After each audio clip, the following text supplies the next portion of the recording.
Hi guys! For today's video, ituturo ko sa inyo kung paano magbayad ng SSS contribution online using our GCash.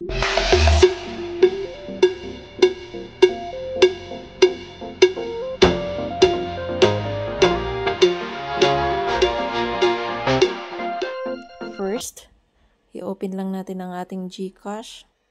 Siyempre, make sure na merong laman ang GCash na gagamiting pangbayad sa ating contribution. At bago tayo magbayad guys, may nakaprepare na tayong PRN.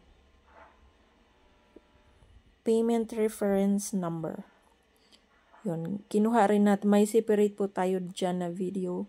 Kinuha din natin yung PRN sa ating SSS account online sa website natin para makapagbayad tayo ng ating contribution. So, first, punta tayo sa bills. Ayan, bills ang pindutin natin. Tapos, punta tayo sa government. Government. And then, type natin sa search engine yung SSS contribution. Pag sa loan naman guys, dito sa baba. Pero ngayon, SSS contribution tayo. So, yun ang pindutin natin. Tapos, kung magkano yung ibabayad natin. Dahil ang babayaran ko ay 2 months. And then 3 months. 2 months ang babayaran ko. 3,000 per month. So, ang itatype ko dito is 6,000 kasi 2 months. 3,000 per month ang kinontribute ko. And then dito, ilalagay natin yung account type. Click lang natin yung account type. PRN ang ilagay natin. Tapos, dito sa next, ilagay na natin yung payment reference number. Yung una nating prepare bago tayo magbayad. Doon sa website ng ating SSS. So, ngayon maglalagay na ako ng aking reference number. Make sure na tama yung reference number na ilalagay guys sa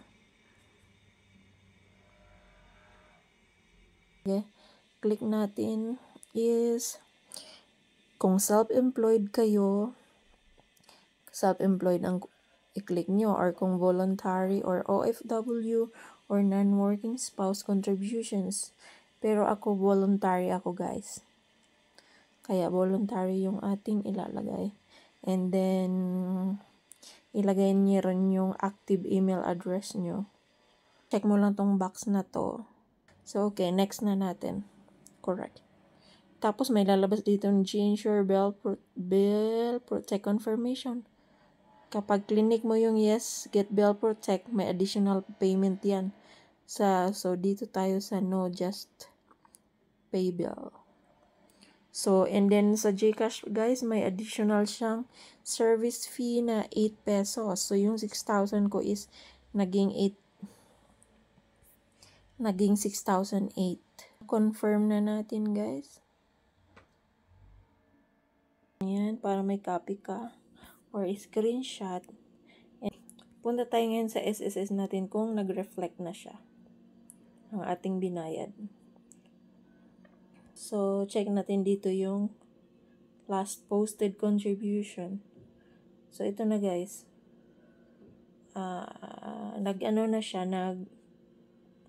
Nag-reflect na yung ating binayad o May and June. 3,000.